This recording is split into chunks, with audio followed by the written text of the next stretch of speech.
আমি কোন অপরাধে গ্রেপ্তার হয়েছি জানেন? আমি গ্রেপ্তার হয়েছি যে অপরাধে, প্রথম মামলা আমার সাভার ফুলবাড়িয়া বাস স্ট্যান্ডে হামলার মামলা। আমারও তখন জিজ্ঞেস করে, আমি বলছি ফুলবাড়িয়া আমার জীবনে প্রথম শুনছি। আর সৌভাগ্যবশত তখন পর্যন্ত আমার সাভার যাওয়া হয় নাই। কি বলছি বলেন? তখন পর্যন্ত আমার সাভারে যাওয়া হয় নাই। অথচ ওই মামলায় ক্রস ফায়ারের জন্য রেডি করছে আমার সকালবেলা। আপনাদের তো জানা ধারণাই নাই, বলি নাই কখনো। ক্রস ফায়ারের নিয়ম কি? সকালবেলা কি বলে জানেন? রেডি হও, গোসল করো, আয়নাঘর থেকে গোসল করো। গোসল করছে, রেডি হও, রেডি হয়েছে। এর অর্থ শেষ।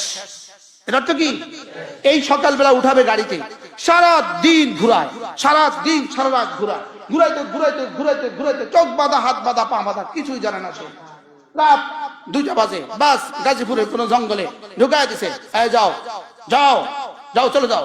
তো জঙ্গলে ঢুকেছে, 50 গজ সামনে গেছে, পেছন থেকে গুলি করে দিছে। পরের দিন পত্রিকা, ক্রস ফায়ারে তিনি নিহত।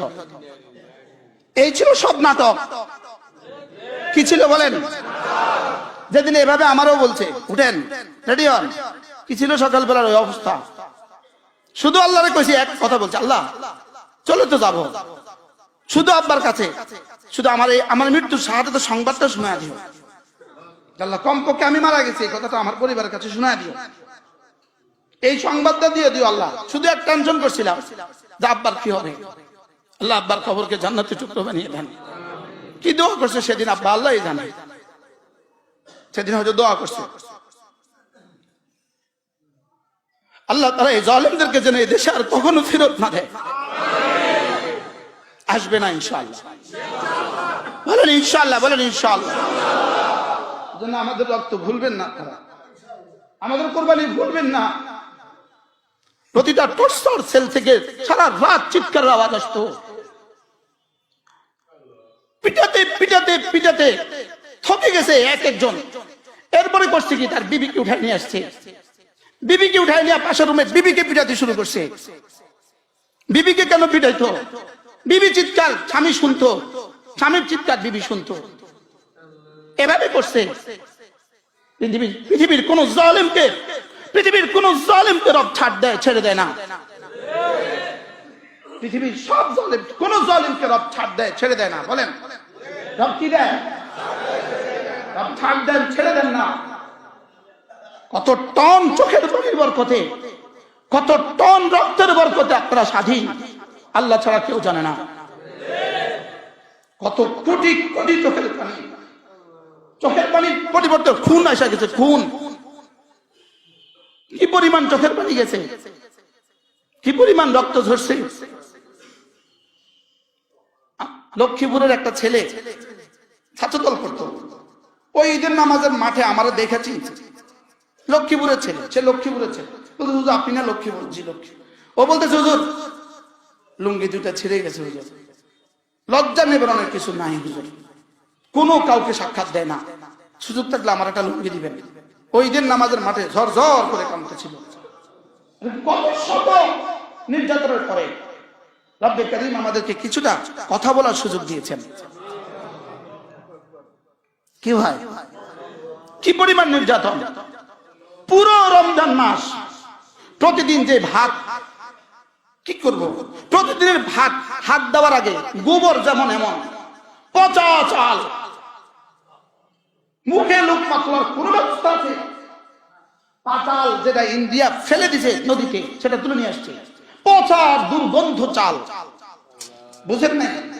এটা দিয়া সেহরি খাও। সেহরি খানাটা দিছে কখন? 2টা বাজে, দিনের 2টা বাজে। বুঝেন নাই? এতগুলো মানুষ জোহরের পরে খানা দিয়ে দেয়, খাও কখন? খাও সেহরির সময়।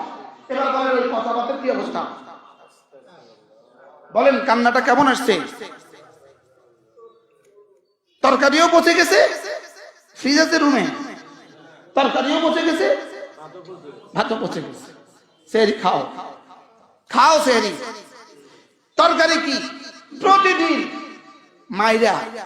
মাইরা ছিলেন নেই, কারণ এটা না হাজার হাজার একর জায়গাতে শুধু মাইরা করা আছে, এত মোটা মোটা ডাটা। এটারে এমনি কুচি কুচি কুচি করি চিনছেনি,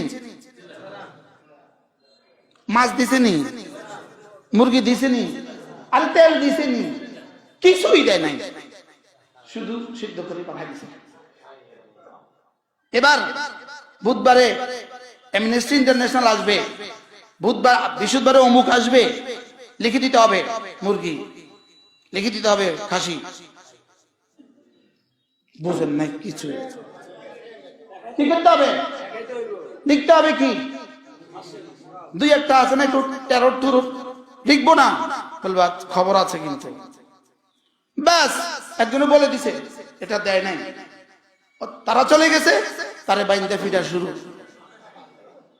এটা দেখে পরবার তার কে বলে কত কোরবানির পরে স্বাধীন হয়েছেন। এই জন্য আর কোন দুর্নীতি যেন এদেশে ফিরে না আসে, এদেশের জন্য আর কোন দুর্নীতি ফিরে না আসে, এদেশের জন্য আর যেন স্বৈরাচার এদেশে ফিরে না আসে।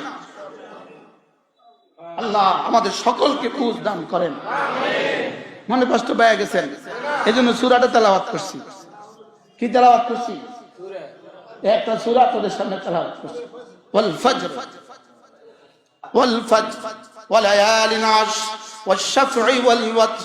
10 রাতের কসম খেয়েছেন, ওয়াশ-শাফঈ ওয়াল ওয়াতরে জোড় বস্তুর কসম খেয়েছেন, ওয়াল ওয়াতরে বেজোড়ের কসম খেয়েছেন। আল্লাহ শুধু বেজোড়, আর সারা পৃথিবীর সবকিছু জোড়া জোড়া। মানুষ, কবুতর, গরু, ছাগল, খালাকনাকুম আজওয়াজা। যাই হোক, ওয়াশ-শাফঈ জোড়ের কসম, ওয়াল ওয়াতরে বেজোড়ের কসম। আর যদি ধরি জোড় বেজোড় সংখ্যা, তাহলে জোড় বেজোড় সংখ্যার কসম। কি এটা আলোচ্য বিষয় না, এটা হলো শুধু আল্লাহ পাকের শপথ। ওয়াল ফজরে ওয়ালায়ালিন আশরে ওয়াশ-শাফঈ ওয়াল ওয়াতরে ওয়াল লাইলি ইযা ইয়াসরি। রাতের কসম, রাত যখন চলে, রাত যখন কি, রাত চলে না চলে না, দিন চলে না চলে না চলে। বলে একটা প্রশ্ন আছে, যেটা নিষ্প্রাণ কোন দেহ চলে, নিষ্প্রাণ কোন বডি চলে? রাত নিষ্প্রাণ চলে, দিন নিষ্প্রাণ চলে। সুবহানাল্লাহ বলে না?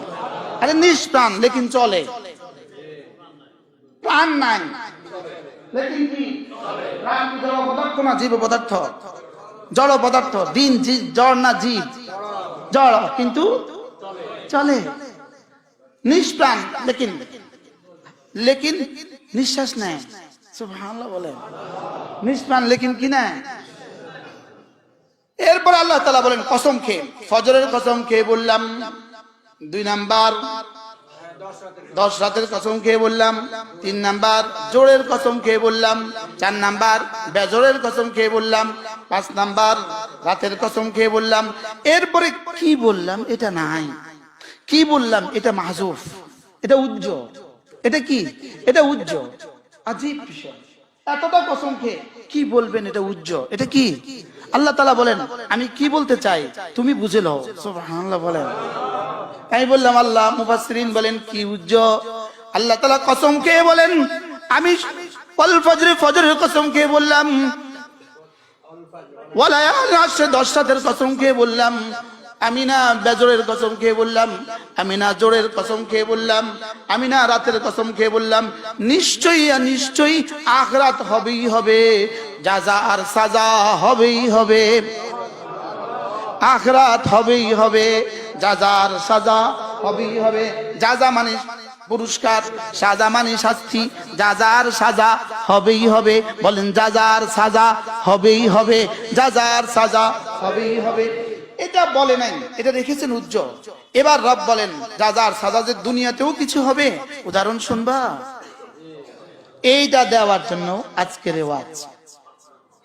আলাম তারা কাইফা ফাআলা রাব্বুকা বিআদ ইরম যাতিল ইমাদ আল্লাতী লাম ইখলাক مثلها في البلاد وثمود الذين جابوا الصخر بالواد وفرعون ذي الأوتاد الذين طغوا في البلاد فصب عليهم ربك سوط فأكثروا فيها الفساد فصب عليهم ربك سوط عذاب আল্লাহ তাআলা বলেন আমি কসম খেয়ে বলছি যার সাজা হবেই হবে।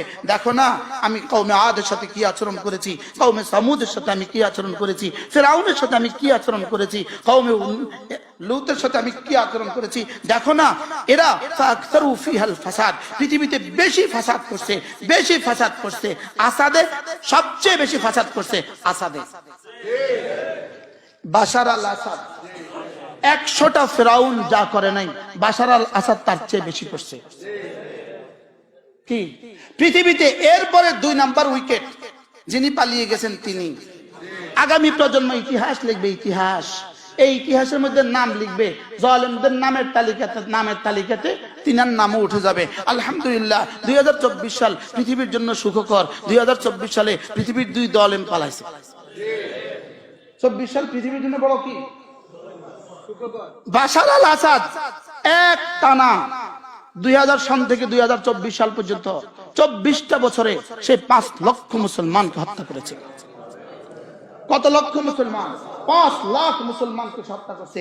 1,20,00,000 মুসলমানকে সিরিয়া থেকে তাদের ঘর বাড়িগুলো ভেঙে দিয়ে তাদেরকে সিরিয়া থেকে বাস্তুচ্যুত করেছে, ঘর হারা করেছে, বাড়ি হারা করেছে। 1,20,00,000 মানুষকে এরা খোলা আকাশের নিচে মরুভূমিটার পাশের দেশগুলোতে রাত যাপন করতো আর দিন যাপন করতো।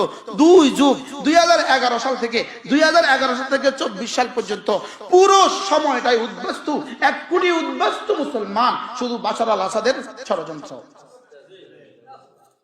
শেষ তক রব্বে কারীম বলেন আমি ছাড় দেই ছেড়ে দেই না। রব বলেন আমি ছাড় দেই ছেড়ে দেই না। আমি ফিরআউনকে ছাড় দিয়েছি ছেড়ে দেই নাই, কারুনকে ছাড় দিয়েছি ছেড়ে দেই নাই, কওমে আদকে ছাড় দিয়েছি ছেড়ে দেই নাই, কওমে সামুদকে ছাড় দিয়েছি ছেড়ে দেই নাই। রব বলেন জানো তোমরা কওমে আদ আর কওমে সামুদ কেমন ছিল জানো? আল্লাতী লাম ইউখলাক মিসলুহা ফিল বিলাদ, এদের চেয়ে শক্তিধর রব বলেন যিনি বানিয়েছেন তিনি বলেন এদের চেয়ে শক্তিধর পৃথিবীতে আর কাউকে আমি বানাই নাই। আমার সচক্ষে দেখা কওমে আদ আর কওমে সামুদের বস্তি আমরা দেখছি। কওমে আদ আর কওমে সামুদের বস্তি কত চূড়া পাহাড়, ওই পাহাড়ের চূড়ায় এরা পাহাড় গর্ত করে বাড়ি বানাইতো। কওমে সামুদ জাবু সাখরা বিল ওয়াদ, এরা পাহাড়ের চূড়ায় কি করতে বলেন? গর্ত করে বাড়ি বানাইতো। পাহাড়ের চূড়ায় গর্ত করে কি বানাইতো? বাড়ি বানাইতো। আমি আর আমার মাদ্রাসার মোতাওয়াল্লি উনি ড্রাইভ করছিলেন, আমরা এই শহর দিয়া যাচ্ছিলাম। এমন সময় আমি বলছিলাম এই যে দেখেন ঘরের দৃশ্য, পুরো ঘরের দৃশ্য, পাহাড়ের ভিতরে কুটি যাবো সাখরা বিল ওয়াদ, পাহাড় কেটে কেটে তারা ঘর বানাইতো। তো এমন সময় উনি নেটে সার্চ দিছে, আর নেটে এই ঘরের দৃশ্যগুলো চলে আসলো, এই ঘরের দৃশ্যগুলো চলে আসলো, এর সাথে কোরআনের আয়াতগুলো ভেসে বেড়ালো, এর সাথে তরজমাগুলো আসলো। আমি কি আল্লাহ তুমি এখানেই আমার এটা দিয়ে দিলে? কি হয়? কিন্তু নিচে দিয়া কমেন্ট বক্সে একজনের কমেন্ট করছে সব মিথ্যে কথা। আমি কি আল্লাহ এই জায়গাতে পয়সা এই সত্য দৃশ্য দেখতেছি আর ও মিথ্যা লিখতেছে, আসলে মধ্যে দেখা যাবে সত্য কোনটা মিথ্যা কোনটা। কি কমেন্ট লিখতে তো কোনো কষ্ট হয় না, শুধু লিখে দিলে হয়। বুঝেন নাই কথা? এবার দেখেন আলাম তারা কাইফা ফাআলা রাব্বুকা বিআদ, আপনি কি দেখেননি আদ জাতির সাথে আপনার রব কি করেছে? আদ জাতির সাথে আপনার রব কি করেছে? ইরম যাতিল ইমাদ, ইরম আদ হযরত নূহ আলাইহিস সালামের বংশধরদের মধ্যে এক জালেমের নাম ছিল আদ। কি নাম ছিল? তার দাদা ছিল ইরম। তার দাদা ছিল কি? ইরম। ইরমের বাপ ছিল সাম, আর সামের বাপ ছিল হযরত নূহ। নূহ আলাইহিস সালামের ছেলে ছিল কি? সাম। সামের ছেলে ছিল কি? এরাম। এরামের নাতি হলো আদ। এরামের নাতি হলো কি? আদ। এই আদ গোত্র আল্লাহ তাআলা বলেন আপনি কি আদ গোত্রের কথা শুনেন নাই? এরাম জাতির কথা শুনেন নাই? এরা কেমন ছিল? জাতিল ইমাদ, এরা ছিল এক একটা খুঁটির মতো। ওই যে আমাদের কি বলে বিশ্ব রোডে ফ্লাইওভার বানায়, খুঁটি দেয়, দেখছেন নি? হ্যাঁ খুঁটি দেয়, দেখছেন না? দেখছেন না? আপনি কি বলবেন এই খুঁটির মতো আর কাউকে আর পৃথিবীতে কোনো খুঁটি নেই? এটা বলতে পারবেন আপনি? পদ্মা সেতুর খুঁটি কেমন? তা আপনি কি বলতে পারবেন এর চেয়ে বড় কোনো খুঁটি নাই, এর চেয়ে বড় শক্তিধর আর কেউ নাই? আর আল্লাহ তাআলা কওমে আদকে বানায়া বলছে লাম ইউখলাক মিসলুহা ফিল বিলাদ, এদের মতো শক্তিধর আমি আর কাউকে বানাই নাই। কেমন ছিল শক্তি? রব নিজে ঘোষণা দিয়েছেন কত শক্তিধর। আনতুম আশাদ্দু খালকা, আল্লাহ বলেন তোরা বেশি শক্তিধর না যাদেরকে ধ্বংস করে দিয়েছি ওরা বেশি শক্তিধর? ওরা কত শক্তিধর? কি আর তোমার তো একটু বৃষ্টি হলে তুমি শেষ, একটু জ্বর হলে তো তুমি শেষ। বলে না, বুঝে না কথা। তুমি যে একটু জ্বর হলে তুমি কি, জ্বর হলে তো তুমি শেষ। ওরা নীল নদে ঢুকতো তো নীল নদে হাঁটু পর্যন্ত পানি, আর নীল নদের পানি হাঁটু পর্যন্ত। এবার হাত দিছে, হাত দিয়ে মাছ ধরছে, এবার মাছ সূর্য দিছে, নরম করছে, খেয়ে ফেলছে। শক্তি কেমন, লম্বা কেমন? যদি আবার কখনো সুযোগ হয় বলবো ইরামাদাতিল ইমাদ আল্লাতী লাম ইউখলাক মিথলুহা ফিল বিলাদ, যাদের মতো আর কাউকে বানানো হয় নাই। এবার বলে ওয়া ফিরআউন যিল আওতাদ, আর ফিরআউন যিল আওতাদ কি লোকওয়ালা, পেরেকওয়ালা। ফিরআউন ধরে নিয়ে আসতা, মাঠে শুইয়ে দিত, এই হাতের মধ্যে পেরেক ঠুকে দিত, এই হাতের মধ্যে পেরেক ঠুকে দিত, এই পায়ে পেরেক ঠুকে দিত, এই পায়ে পেরেক ঠুকে দিত, এবার রোদে ফেলে দিত, এবার মরে যেত। এজন্য ফিরআউন হলো যিল আওতাদ। 1.5 লক্ষ নারী পুরুষ বাশারের কারাগার থেকে মুক্তি পেয়েছে। কত লক্ষ? 1.5 লক্ষ নারী পুরুষ। বলেন জালেম কত বড় জালেম ছিল, লেকিন শেষ তক থাকতে পারছে? হ্যাঁ,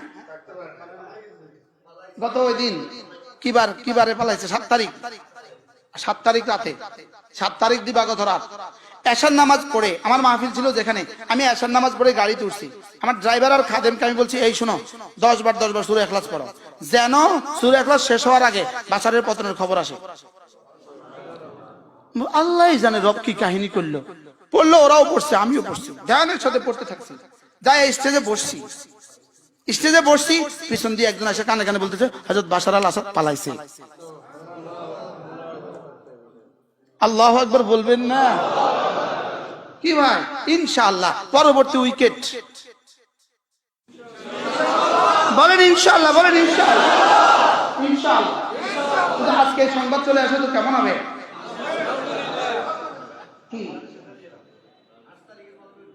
ইনশাআল্লাহ।